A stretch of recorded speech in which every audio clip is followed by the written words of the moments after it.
एकलव्य के संबंध में 10 रहस्यमयी बातें। नमस्कार साथियों, मैं आ चुका हूं फिर से नई कहानी लेकर आप सभी के लिए, तो अंत तक बने रहिएगा।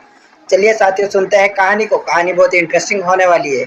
एकलव्य के संबंध में बहुत भ्रम फैला हुआ है। एकलव्य एक राजपुत्र थे, भील थे, आदिवासी थे, निष्पाप थे, या कि और कोई?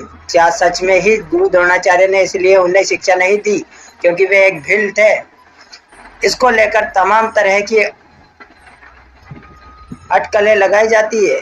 आओ जानते हैं इस संबंध में 10 खास रहस्यमयी बातें।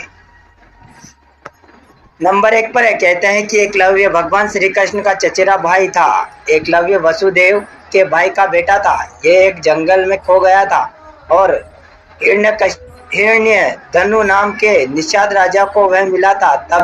तब से उसे हिरण्य धनु का पुत्र ही माना जाता है।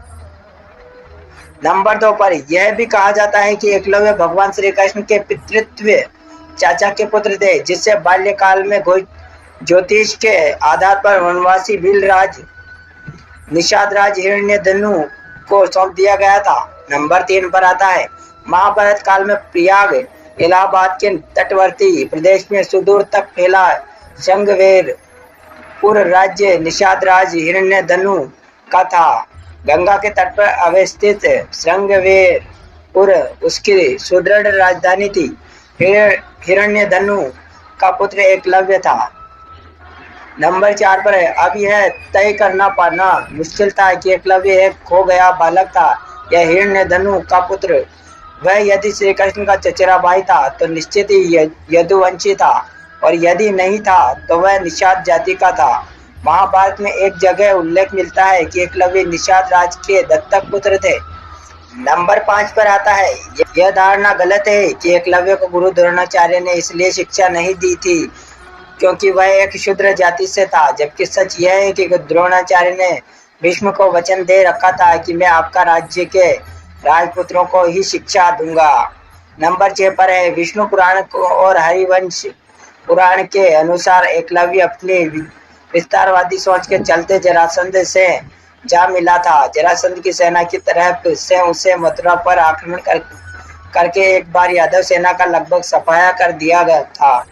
नंबर 7 पर है, ऐसा भी कहा जाता है कि यादव सेना के सफाया होने के बाद यह सूचना जब श्री कृष्ण के पास पहुंची है तो वह भी एकलव्य को देखने को उत्सुक हो जाते हैं। दाहिनी हाथ में मझे 4 उंगलियां के सहारे धनुष बाण चलाते हुए एकलव्य को देखकर वे समझ जाते हैं कि यह पांडवों और उनकी सेना के लिए खतरनाक साबित हो सकता है। तब श्री कृष्ण का एकलव्य से युद्ध होता है और इस युद्ध में एकलव्य वीर गति को प्राप्त होता है। हालांकि यह भी कहा जाता है कि युद्ध के दौरान एकलव्य लापता हो गया था, अर्थात उसकी मृत्यु के बाद कैसे हुई इसका किसी भी को पता नहीं। अर्थात उसकी मृत्यु बाद में कैसे हुई इसका किसी को भी पता नहीं है।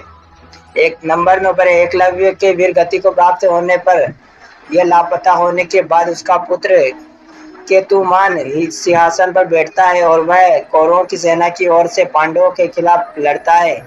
महाभारत युद्ध में वह भीम के हाथ से मारा जाता है। नंबर 10 पर है, इसमें कोई दो राय नहीं है कि एकलव्य श्रेष्ठ धनुर्धर था। गुरु द्रोणाचार्य की मूर्ति बनाकर मूर्ति के समक्ष एकलव्य ने धनुष विद्या सीखी थी। गुरु द्रोण को जब इस बात का पता चला कि एकलव्य अर्जुन से ही 20 श्रेष्ठ धनुष बाण चलाना सीख गया है तो उन्होंने एकलव्य से पूछा कि तुमने यह विद्या कहाँ से सीखी। इस पर एकलव्य ने कहा, गुरुवर, मैंने आपको ही गुरु मानकर अपनी मूर्ति के समक्ष यह विद्या को हासिल किया था। इस बात पर द्रोण ने कहा कि तब तो हम गुरु दक्षिणा के हकदार हैं। एकलव्य यह सुनकर प्रसन्न हो गया और कहने लगा, मांगिए गुरुदेव, क्या चाहिए। द्रोण ने कहा कि तुम जिस हाथ से प्रत्यंजा चलाते हो मुझे उस हाथ का अंगूठा चाहिए।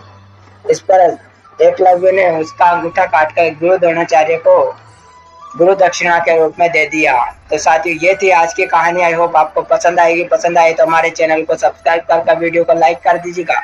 चलिए साथियों, मिलते हैं किसी नई कहानी के साथ, नए टॉपिक के साथ। तब तक के लिए धन्यवाद।